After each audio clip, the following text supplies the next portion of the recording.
Graça e paz, queridos. Hoje nós temos um dia bem assim diferente, né? Primeiro porque temos um feriado aí que levou muita gente a viajar. Depois uma chuva, né? Uma chuva bonita que trouxe um pouco de transtorno. Não, aqui dá um pouquinho mais de volume. Estão reclamando que minha voz está baixa. E a gente está, às vezes fica meio perplexo com a chuva, tira um pouco da rotina. Mas graças a Deus que nós estamos aqui, né?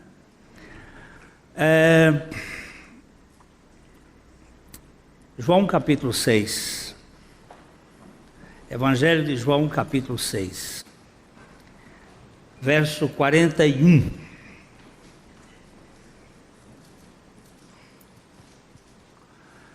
Essa semana eu cheguei do Uruguai. Tivemos lá um encontro muito precioso na região de Payssandu. Guaiandu era o local.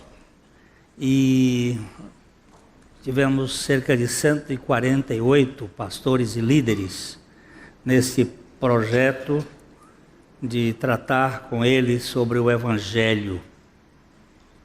Hoje a igreja tem se tornado cada vez mais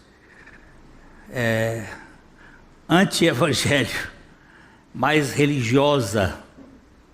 E esse projeto começou lá no Paraguai em 2005, lá com o Ulisses e a Sandra, e a gente tem ido ao Paraguai já mais de uns 13 vezes. Aí estivemos na Bolívia, Chile, recentemente estivemos no Chile, no mês passado, e agora Uruguai, também já estivemos na Argentina. E é um trabalho muito interessante, focalizar o pastor no Evangelho, porque a gente às vezes perde o rumo, né? Começa a se distrair com o vento e passa a olhar apenas o esforço humano e não aquilo que Jesus Cristo fez. Importante que a igreja esteja orando por estes encontros. Verso 41. Murmuravam, pois, dele os judeus, porque dissera: eu sou o pão que desceu do céu. Você presta atenção que aqui aparece a questão da murmuração. Quando o povo de Israel saiu do Egito, eles também murmuraram contra o pão de Deus. Eles murmuraram contra o maná. Eles ficaram muito enjoados de comer maná de manhã, de tarde e de noite. Era o tipo de coisa que eles acharam que não era justo tirar-lhes do Egito, onde havia pepino, melancia, peixes, cebolas, e vir para um deserto, comer maná todo dia, sem dinheiro e sem preço. Mas esse maná era enjoativo. Eles chegaram a dizer que aquele maná era nojento. Estamos enjoados de comer maná. E então Deus fez uma pequena revolução. Ele soltou as víboras abrasadoras que começaram a matar aquele povo no deserto, e eles oraram ao Senhor, clamaram a Moisés. Moisés orou ao Senhor, e o Senhor mandou que pendurasse uma víbora feita de bronze, uma serpente, e que todo aquele que olhasse para aquela serpente, eles seriam curados. Aquilo foi um tipo, uma figura que apontava para o sacrifício de Jesus Cristo. Jesus vai citar isso depois no Evangelho de João, dizendo que assim como Moisés levantou a serpente no deserto, que assim o Filho do Homem seria levantado, para que todo aquele que nele cresce não perecesse, tivesse a vida eterna. Sempre que fala de pão na Bíblia, assim, existe entojo por parte daqueles enjoados, essa gente murmurenta, que costuma rechaçar o pão de Deus. Nós queremos outras coisas, nós queremos um alimento opíparo, e seja abundante, e que seja saudável e gostoso. Jesus havia falado que ele era o pão que desceu do céu. E isso gerou murmuração entre os judeus. E também porque Jesus havia dito que ele ressuscitaria no último dia. Ele disse que ele era o Filho de Deus, que ele era o pão, e que ele ressuscitaria. Isso gerou a tensão entre os partidos políticos da época, principalmente os saduceus, que não criam na ressurreição, e os fariseus, que tinham aversão à ideia de Filho de Deus, de Jesus ser o Filho de Deus e ser o pão. Isso provocou, aqui vai provocar a guerra que vai deflagrar com a cruz. Esse era o ponto que eles não podiam aceitar. Então, quando Jesus disse que eu sou o pão que desceu do céu, eles não podiam aceitar isso. O verso 42, então... E diziam: não é este Jesus, o filho de José? Acaso não lhe conhecemos o pai e a mãe? Como, pois, agora diz, desci do céu? Respondeu-lhes Jesus. Antes de ir lá, nós vamos bem devagarzinho. Quando Jesus disse isto, eles tentaram colocar isso na compreensão das duas realidades, porque nós temos uma realidade espiritual e temos uma realidade física. Nós queremos interpretar sempre o Evangelho à luz do que vemos, do que existe dentro da nossa compreensão. Vamos dar uma passadinha em 2 Coríntios capítulo 4, versículo 17. 2 Coríntios 4. Porque a nossa leve e momentânea tribulação produz para nós eterno peso de glória, acima de toda comparação, não atentando nós nas coisas que se veem, mas das que não se veem, porque as que se veem são temporais, e as que se não veem são eternas.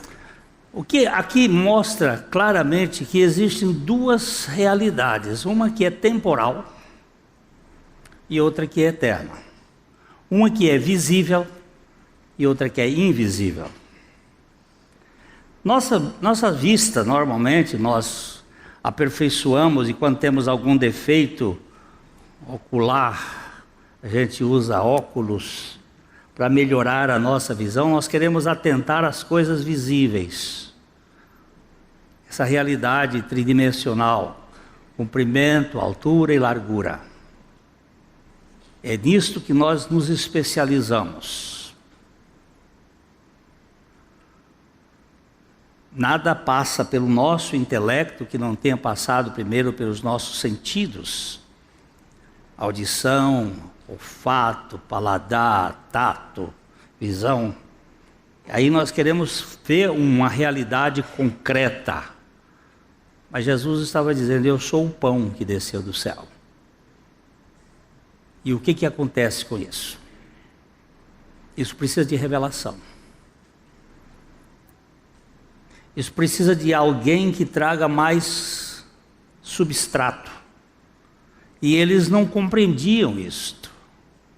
Porque, de um modo geral, a religião ela só trabalha com o visível. Vocês se lembram que Marta, a irmã de Lázaro e de Maria, quando ela mandou um recado para Jesus, porque Lázaro estava doente, ela mandou um recado para Jesus, isto é, nas vésperas, isso está correspondendo uma semana antes da sua crucificação. Quando ela manda um recado para ele, dizendo assim: teu amigo está enfermo, venha para curar. A nossa expectativa sempre é essa, de imediata, as coisas acontecerem logo. E aí Jesus não foi logo, ele esbarrou ali. Tem uma discussão entre os discípulos sobre essa ida: não vai para lá, porque o senhor vai lá para Jerusalém, o senhor vai ser morto. E ele segura um pouco. Aí depois ele disse: vamos acordar Lázaro. Mas se acordar não tem problema. Ele disse: não, Lázaro morreu, mas nós vamos levantar. Quando Jesus vai se aproximando da cidade de Lázaro, Emaús, de Betânia, Maria soube e já veio, porque todo ansioso é assim, ele não espera. A característica do ansioso é que ele está sempre afoito, e ele quer passar pito nos outros. O ansioso vive de dedo em riste na cara dos outros, porque erra. Aí já Maria chegou e disse assim: se tu estivesses aqui, meu irmão não teria morrido.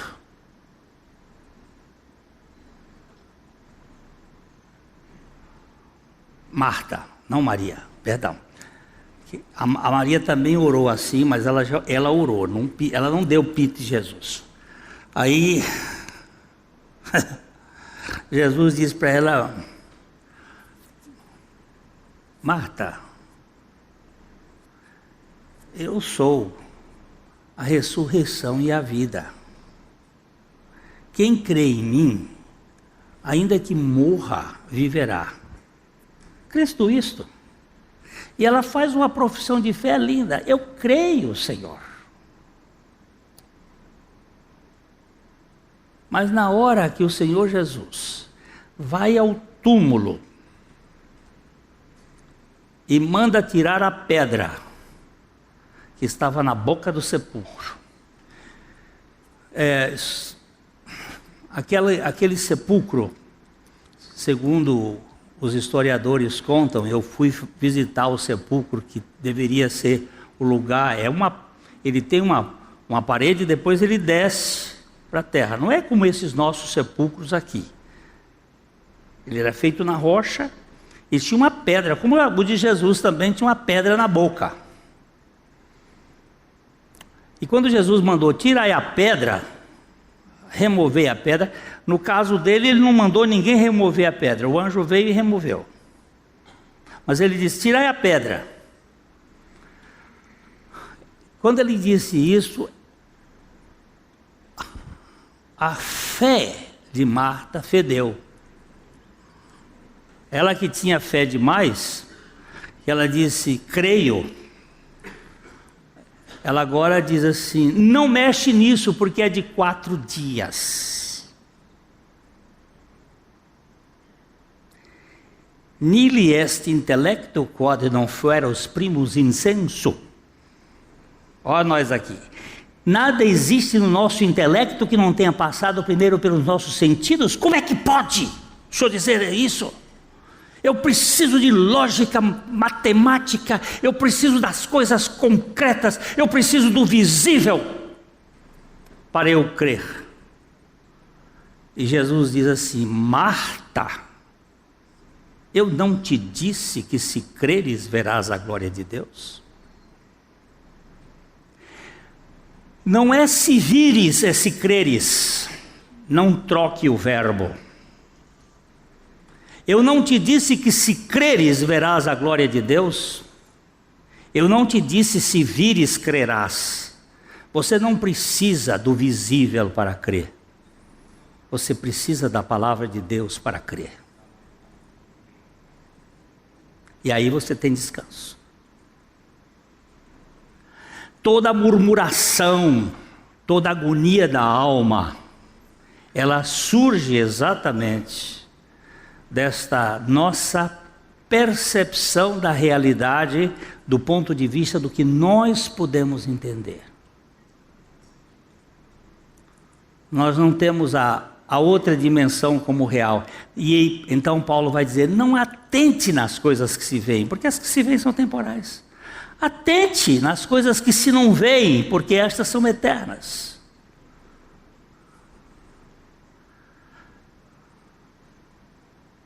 Onde é que você está agora, Glênio? Nesse momento, eu estou em 2 lugares. Um físico, à frente de um auditório, na Primeira Igreja Batista de Londrina, e um espiritual assentado nos lugares celestiais em Cristo Jesus. Este é pela fé. E esse aqui é na terceira dimensão. E quando Jesus disse: eu sou o pão que desceu dos céus, eles diziam: mas ele não é o filho de José? Acaso não conhecemos o pai e a mãe? Como, pois, agora diz: desci do céu?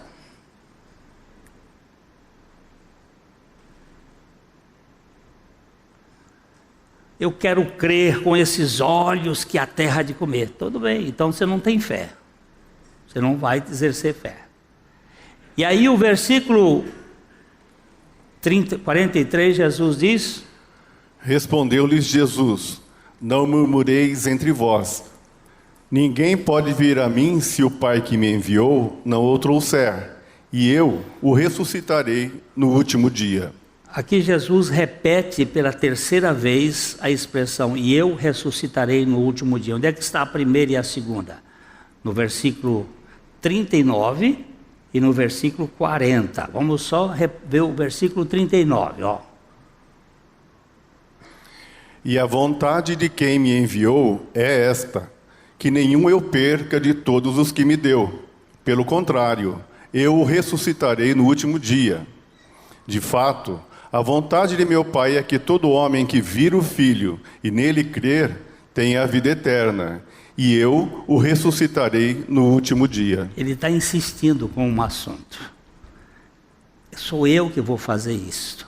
A vontade de meu Pai é que todo que nele crê, é que todo que vir o Filho e nele crê, e eu ressuscitarei no último dia. E eu ressuscitarei no último dia. Agora ele vai dizer aqui no verso 44, ele está repetindo: ninguém pode vir a mim se o Pai que me enviou não o trouxer. E eu ressuscitarei no último dia.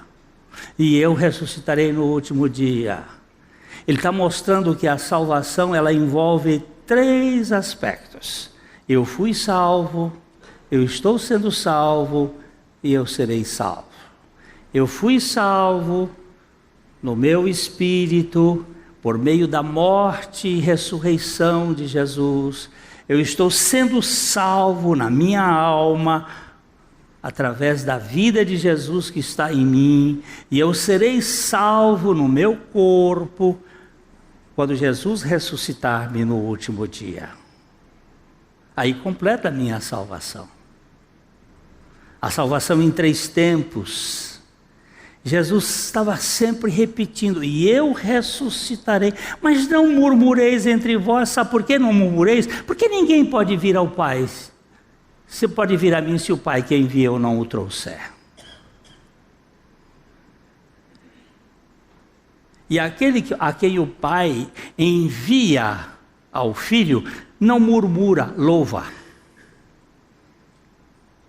Não reclama, adora. Ele sabe que ele não merece, mas ele foi alcançado pela graça de Deus. Não murmureis entre vós, ninguém pode. Aí ele vai dizer, o versículo 45. Está escrito nos profetas, e serão todos ensinados por Deus. Portanto, todo aquele que da parte do Pai tem ouvido e aprendido, esse vem a mim. Não que alguém tenha visto o Pai, salvo aquele que vem de Deus. Este o tem visto. Pode continuar. Em verdade vos digo, quem crê em mim tem a vida eterna. Eu sou o pão da vida. Vossos pais comeram o maná no deserto e morreram. Este é o pão que desce do céu, para que todo o que dele comer não pereça. Eu sou o pão vivo que desceu do céu. Se alguém dele comer, viverá eternamente. E o pão que eu darei pela vida do mundo é a minha carne. Disputavam, pois, os judeus entre si, dizendo: como pode este dar-nos a comer a sua própria carne? Respondeu-lhe Jesus: em verdade vos digo, se não comerdes a carne do Filho do Homem e não beberdes o seu sangue, não tendes vida em vós mesmos. Quem comer a minha carne e beber o meu sangue tem a vida eterna, e eu o ressuscitarei no último dia. De novo. Não pense que Jesus estava falando da ceia aqui, não, porque não estava. Ele está falando exatamente do pão espiritual e da assimilação espiritual. Quem comer da minha carne e beber do meu sangue vai ter a vida eterna. E eu o ressuscitarei no último dia. Vamos terminar esse texto da leitura e depois a gente vai voltar um pouquinho. Pois a minha carne é verdadeira comida, e o meu sangue é verdadeira bebida. Quem comer a minha carne e beber o meu sangue, permanece em mim e eu nele. Assim como o Pai que vive me enviou, e igualmente eu vivo pelo Pai, também quem de mim se alimenta, por mim viverá. Este é o pão que desceu do céu, em nada semelhante àquele que vossos pais comeram, e contudo morreram. Quem comer este pão, viverá eternamente. Estas coisas disse Jesus, quando ensinava na sinagoga de Cafarnaum. Meu irmão,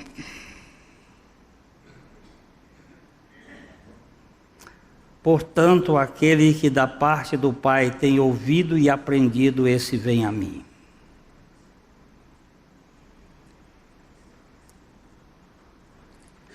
O homem em si mesmo, o homem no pecado, ele está totalmente sem esperança, desesperado e sem condições de vir a Cristo. Totalmente. Ele nem mesmo tem força para se dirigir a Cristo. Ele está morto. A menos que o Pai primeiro comece a trabalhar no seu espírito e alma, ele nunca perceberá a sua terrível culpa e a sua necessidade de um Salvador. Ninguém. Muitas pessoas têm dificuldade com este verso 44. Vamos dar uma olhadinha de novo nesse verso.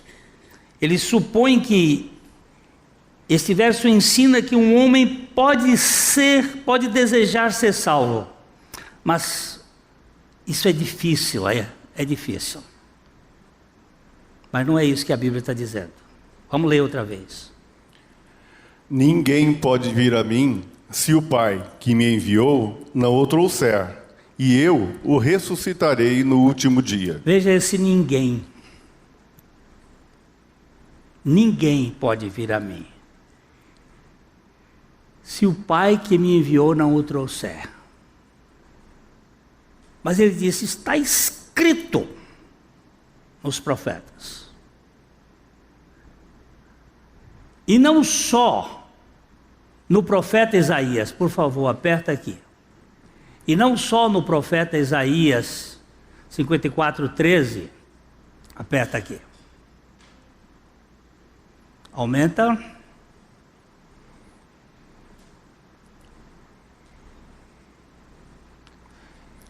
Todos os teus filhos serão ensinados do Senhor, e será grande a paz de teus filhos.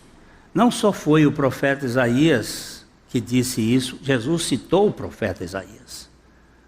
Mas todos os profetas, isso está escrito nos livros, não tem a palavra livro dos profetas, mas está escrito nos profetas, que todos os discípulos, todos os filhos serão ensinados pelo Senhor. Deus tem a forma de atrair pessoas a Cristo por meio da sua palavra. A palavra de Deus é o veículo que nos faz ser gerados de Deus. Nós não temos que convencer as pessoas. Nós temos que pregar a palavra de Deus, porque a palavra de Deus em si é poderosa para fazer isto.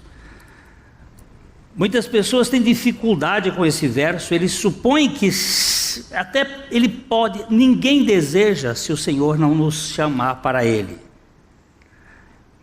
O versículo ensina de maneira muito forte que esta possibilidade é de Deus. É aquele que primeiro agiu em nossas vidas e nos convenceu e ganhou o nosso coração para Ele. Foi Deus que tocou em mim. Foi Ele que me convenceu da minha rebeldia, da minha dureza, do meu pecado. Nós temos agora que receber. Quando Jesus chegou debaixo daquela árvore, ele disse assim: Zaqueu, desce. Hoje me convém pousar em tua casa. E a Bíblia diz que Zaqueu desceu depressa e o recebeu. Há uma versão que diz: e o recebeu gostoso. E o recebeu com gozo. Foi Jesus quem descobriu Zaqueu. Mas Zaqueu subiu na árvore, mas ele foi atraído por Jesus. Já havia uma informação de quem era Jesus, havia uma atração. E Jesus disse: você é dos meus, e eu quero você para mim. Eu vejo que muitas vezes a gente quer ter um pouquinho de parcela na salvação. Eu vou fazer uma pergunta para o Márcio. Qual é a sua parcela na salvação, cara? Eu entro com pecado, né? O Senhor entra com a salvação. Muito bem. Esse aqui está certo. Ele disse: eu entro com pecado e o Senhor entra com a salvação. Doutor Farid, o senhor é um médico. Para eu poder consultá-lo, o que é que eu devo ter? Para eu poder... Hein? Você quer o telefone? Cara, é ligeiro, isso tem sangue de árabe mesmo, né? Ele disse: eu tenho o meu telefone, mas eu preciso ter uma coisa, não é? Eu tenho que estar sentindo alguma coisa. Eu não espero não ir lá nele não, porque ele é um homem do dedo. Mas nós estamos no azul, não é? O mês hoje. Precisa os homens, eu vou aproveitar para dizer o seguinte: não é necessário que os homens, depois dos 40, depois dos 50, procurem o homem do dedo. Porque com o deduzindo vai poder resolver as coisas, né? Mas deixa eu ver a coisa. Eu preciso... Dona Maura, a senhora é psicóloga. Como é que, para eu procurar a senhora, o que é que eu devo ter? Problema. O que eu devo ter para procurar Jesus? A consciência de que eu sou pecador. E essa consciência que eu sou pecador é do Espírito Santo que me convence. Por favor, não entenda pecado só do ponto de vista da transgressão da lei. Isso é verdade. Entenda o pecado também e mais ainda como incredulidade. E incredulidade é você colocar as coisas dentro da realidade da terceira dimensão. É você não sair para a outra dimensão do invisível. Isso é incredulidade. Quando você quer que Deus seja compatível com o que você vê, com o que você escuta, com o que você cheira, com o que você sente, com o que você apalpa. Isso é incredulidade. Eu não te disse, Marta, que se creres verás a glória de Deus?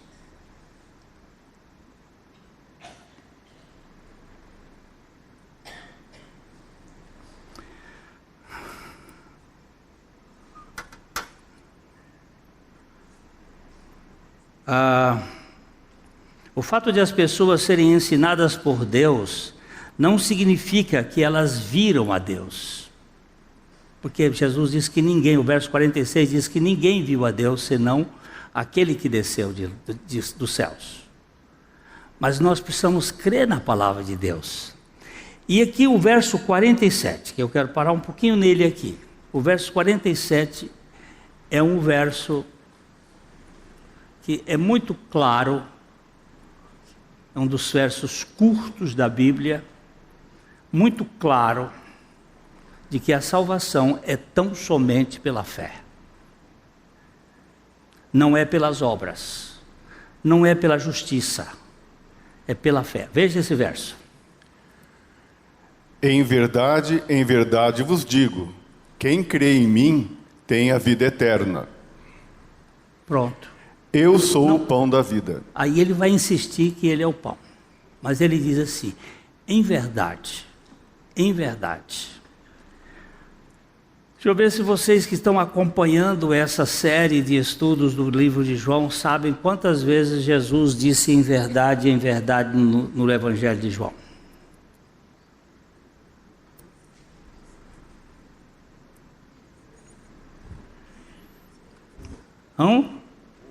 Uma? É só no Evangelho de João que existe essa expressão, em verdade, mas ela aparece 25 vezes. 25 vezes. Recorrente. E esta palavra, no hebraico, de onde vem a palavra, na verdade, ela vem do hebraico, que é emet. A palavra emet, ela é formada da primeira letra do alfabeto, o Aleph, da letra do meio, o Mem, e da última letra, o Tal. A verdade corresponde a todo o alfabeto. A primeira letra, a letra do meio e a última letra. Ou seja, o alfabeto todo, a linguagem toda, tem que corresponder o que seja a verdade. E aqui ele repete enfaticamente, só João registra isso. Na verdade. Quando Jesus está dizendo isso, é que o ponto é fundamental. Ele está dizendo, na verdade, vos digo que quem crê em mim tem a vida eterna. Por favor, queridos, não é quem acredita em mim. O verbo acreditar não é sinônimo do verbo crer. O verbo acreditar, ele é uma questão lógica, dar crédito a. Mas o verbo crer é você entrar em. É a história do barco ou do avião. É você entrar nele. O seu chão dentro do barco, o seu chão no mar é dentro do barco.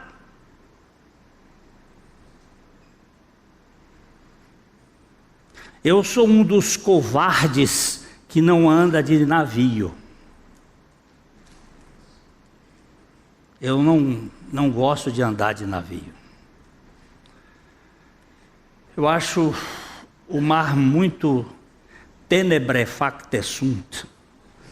Eu hoje estou tirando o latim para fora. Ele é muito tenebroso, ele é muito assustador. Ele é Poseidon. Ele é terrível, aquelas vagalhões, aquelas ondas terríveis. Não gosto do mar. No mar, para mim, é até o joelho. Respeitosamente, muito prazer em conhecê-lo. Ali na beirada. Nada de afoiteza. Eu sou covarde. Uma vez a igreja me deu, quando eu fiz acho que 20 anos, 30 anos, me deu uma viagem de cruzeiro.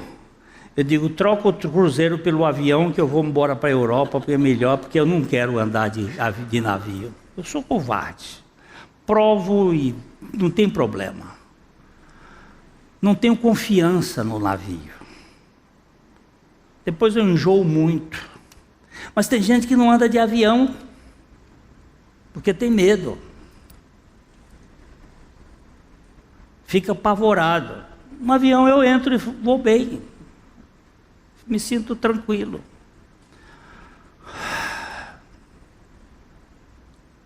Agora, gente, fé é entrar em Jesus. É não confiar em nada em mim. Quando Jesus disse assim, na verdade, vos digo quem crê em mim tem a vida eterna. Mas eu não sinto. Ele não disse isso. Quem crê em mim tem a vida eterna.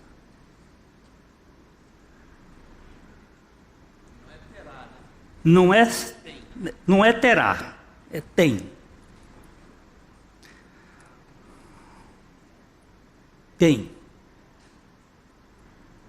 Você pode dizer hoje aqui, nessa reunião, você crê em Jesus? Não estou perguntando se você acredita que foi Jesus.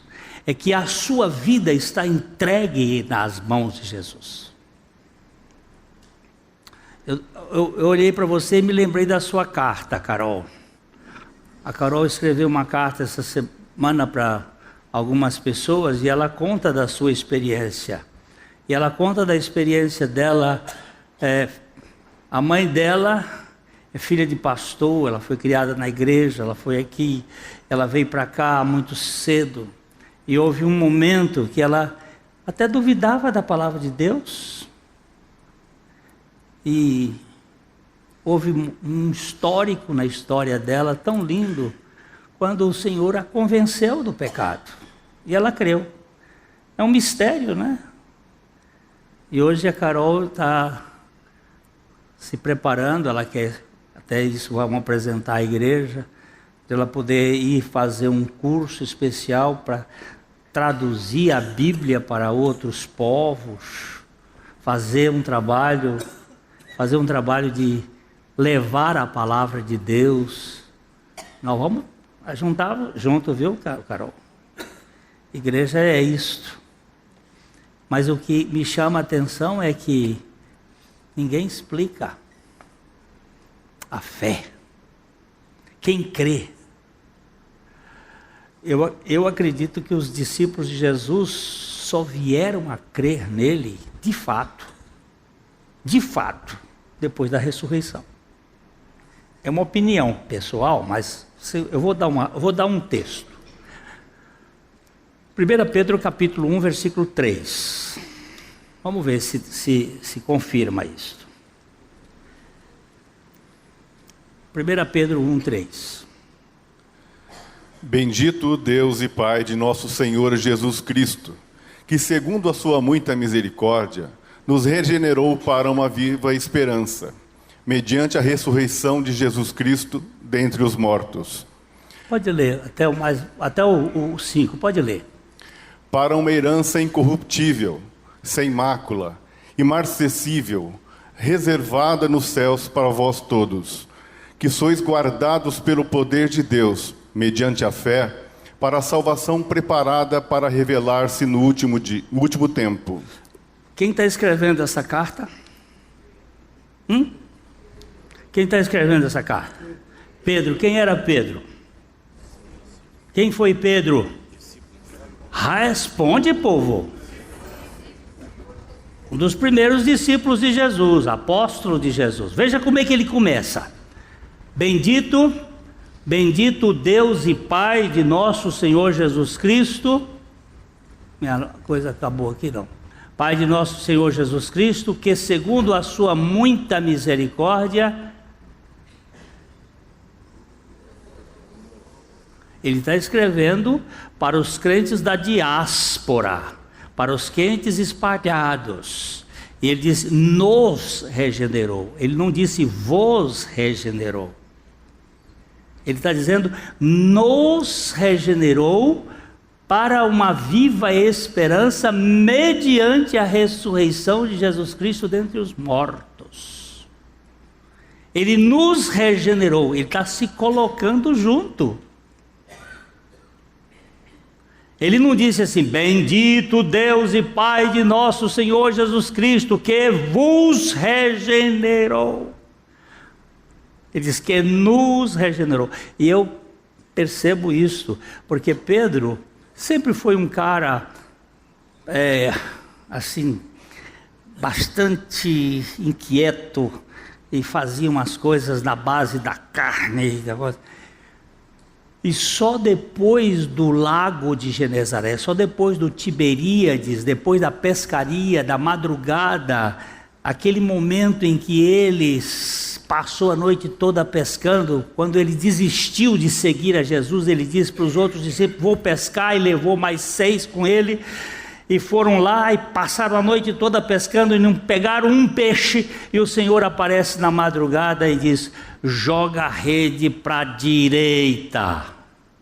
Olha só, joga a rede para a direita. E eles jogaram e ali arrancaram 153 grandes peixes. Por que 153, Barba?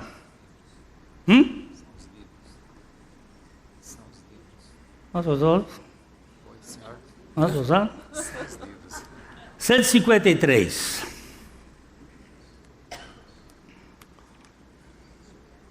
É o nome, é a soma das letras que forma ictos. Em grego, você pega o iota, o ri, o theta, o upsilon, o sigma, Christus, o peixe, e tem ali uma expressão que foi conhecido principalmente no cristianismo primitivo. O peixe era o símbolo do cristianismo. Jesus Cristo de Deus Filho Salvador. Somando essas letras todas, dá 153. Mas por que 153?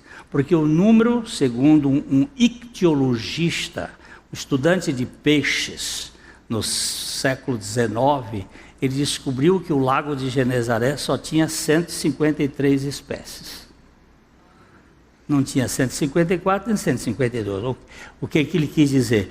De todas as tribos, povos e nações eu vou salvar gente. E 153 é o número de pessoas que Jesus tocou pessoalmente. Desde a mulher samaritana, Nicodemos, pessoas em que ele esteve com elas, são 153 na Bíblia.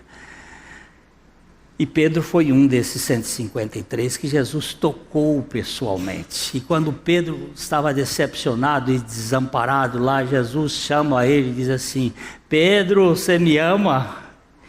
ali eu acho, ele vai entender, nos regenerou para uma viva esperança, mediante a ressurreição de Jesus Cristo dentre os mortos, para uma herança incorruptível.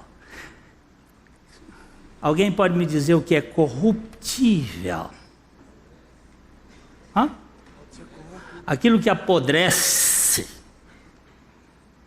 que murcha, incorruptível, sem mácula, sem mancha, imarcessível, que não murcha, reservada nos céus para vós outros, os quais, agora ele usa o sois, aí ele tira e põe para os crentes, os quais sois guardados pelo poder de Deus, mediante a fé, para a salvação preparada para revelar-se no último tempo. Aquele último tempo que ele diz, eu ressuscitarei no último dia. Aqui está, eu estou sendo reservado. É a ressurreição de Jesus dentre os mortos, o lugar da salvação. Pedro foi salvo, assim como os outros apóstolos, eu creio, pela ressurreição de Jesus. Esse é um dos versículos mais importantes da Bíblia, o versículo 30 e 47, ele mostra que não é por obras, não é por leis, não é por ser membro da igreja, não é por obedecer à lei áurea. Alguém sabe qual é a lei áurea da Bíblia? Não. Tem uma lei áurea muito importante que as pessoas gostam. Alguém sabe qual é?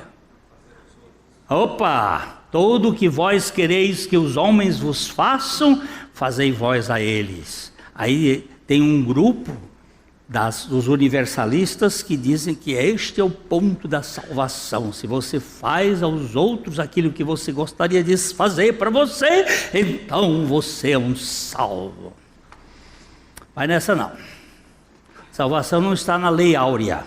A salvação está em Jesus. A lei áurea, ou a lei desse serviço, é por causa dele. Tudo aquilo que você quer que os outros façam, faça eles também. Mas isso é por causa de Cristo que está em nós, e não por causa dessa lei em si. E nem por credos, mas simplesmente por crer no Senhor Jesus Cristo. Crer nele, e você é salvo. Tão simples assim, e tão difícil para a gente crer. Porque você quer dar pitacos. Se você vir que logo depois que Jesus diz isso, começa uma discussão, eles não querem saber, ele diz, vocês precisam comer minha carne, vocês precisam beber meu vinho, mas eles não querem, sabe por quê? Porque eu quero estar no controle. Eu vou terminar aqui, mas a minha nora, ela estava dizendo assim, eu só vou nesse avião, era um King Air, ela disse assim, eu só vou nesse avião se eu for do lado do piloto. Eu quero ter a sensação de que eu também estou pilotando. Eu digo, a autoconfiança é o terrível, é a coisa mais terrível. Eu quero ter o controle. Eu não posso passar pela, Felipe, a noite escura de... A noite escura... Esse cara um dia chegou para mim e disse assim, eu estou fazendo as minhas orações, mas elas estão, parece que o céu está de bronze. Ela bate lá e não volta. E volta. Eu não estou ouvindo nada. Ele começou na vida cristã com respostas e agora estava... Eu digo, possivelmente, meu amado, você está passando na escola da fé. Um lugar maravilhoso, que é a noite escura da alma. Quando Deus coloca você num lugar que parece impenetrável, parece que você está sozinho. E Ele está treinando você a cantar como roxinol no escuro. Passados uns meses, ele voltou a conversar comigo. Ele disse: passou aquele período, passou por um tempo, depois volta a outra. Aí ele disse: já voltou, volta, porque Deus não nos treina, Ele não nos prova por um período, depois outro e depois outro. Muitas vezes a gente se sente tão sozinho, parece que Ele não escuta, e é aí que nós temos que nos firmar. Eu vou dar um texto e a gente termina. Isaías 50, verso 11.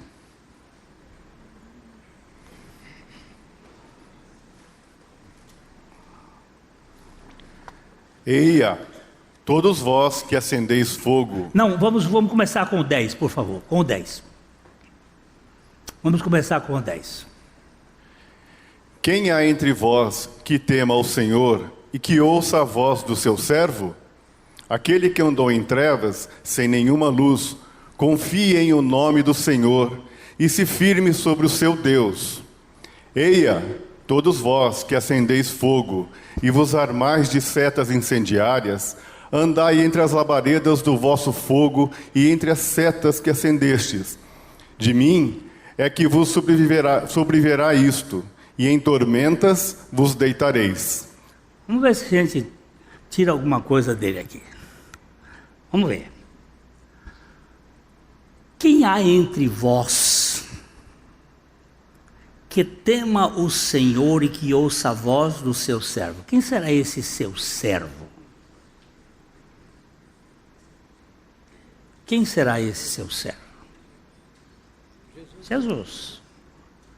Quem há entre vós que tema o Senhor e ouça a voz do seu servo? Aquele que andou em trevas, sem nenhuma luz. Significa o seguinte: Jesus viveu pela fé. Ele confiou no nome do Senhor e se firmou no seu Deus. Jesus não precisou de que alguém dissesse nada ao respeito dele. Ele confiou em Deus. Ele confiava no Pai.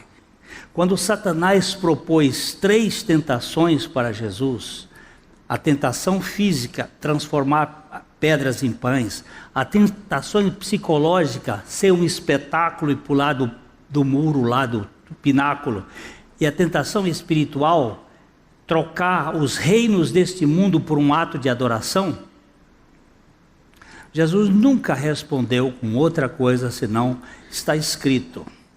Ele se firmou na palavra de Deus. Ele não se firmou nos seus sentimentos. Ele não tentou provar que ele era filho de Deus. Ele viveu pela fé. Por isso que ele é chamado de o autor e o consumador da fé. Ele creu.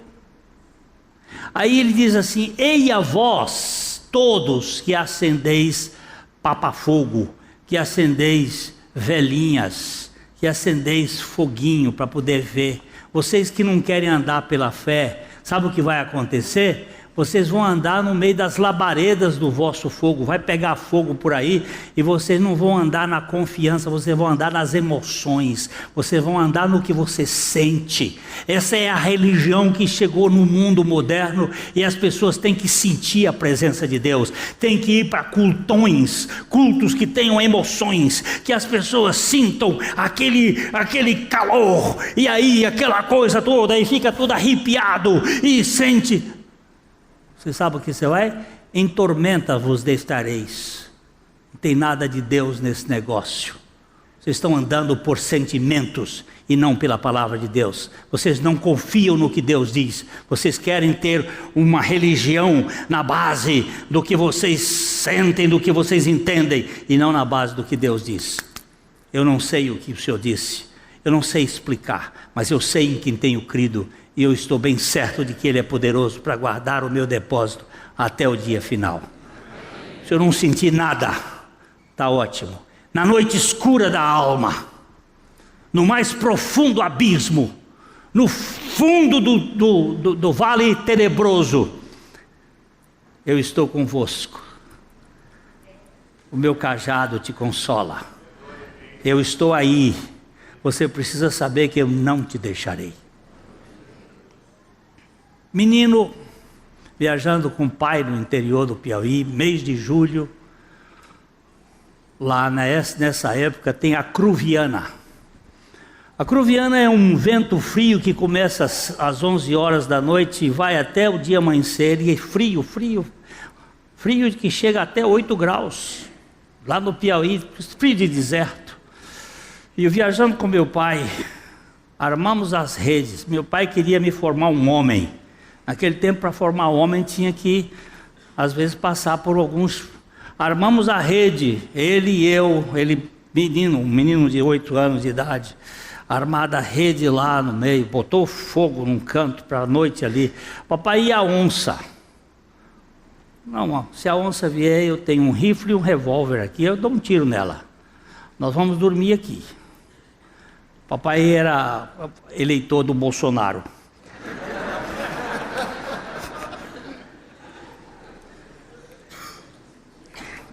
Aí, vamos dormir lá. De noite, eu acordo aí na madrugada com a bexiga cheia.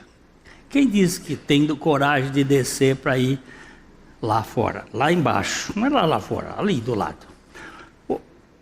As brasas do fogo bruxuleantes estavam apagando aquele... E tinha um barulhinho que fazia assim...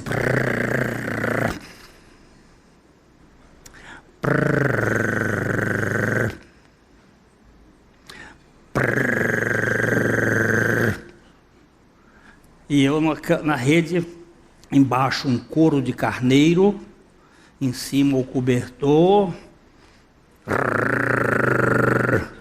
Papai! Papai! Papai! O que é, Glênio? O que é isso? É o vento na palha do buritizeiro. O que é que você quer? Eu quero fazer xixi. Desce. Desce da rede e vai fazer o xixi. Ele não desceu, mandou descer. Eu fui, fiz o xixi.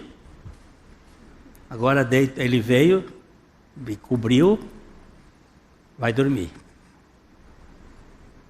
Sabe que eu não tive medo? Porque o meu herói estava ali.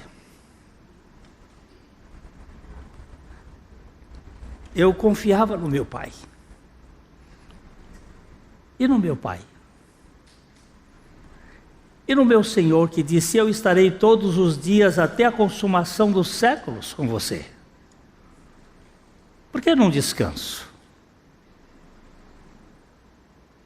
Por que eu não descanso no Senhor?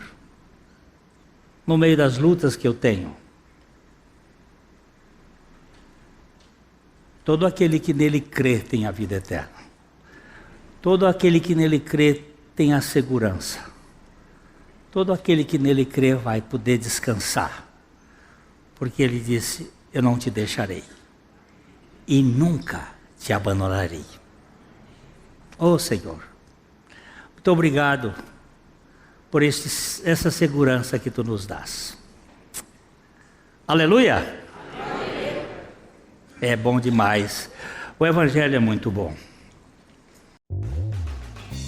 A Livraria PIB Londrina procura selecionar cuidadosamente seus títulos e autores a fim de oferecer um conteúdo alinhado com o Evangelho de Jesus Cristo.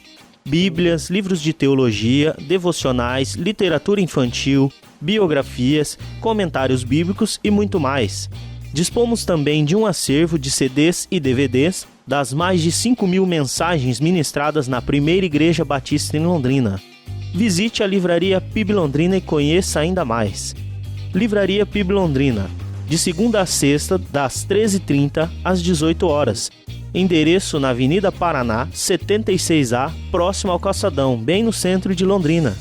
Ligue para 3372-8921 ou acesse o site www.livrariapiblondrina.com.br.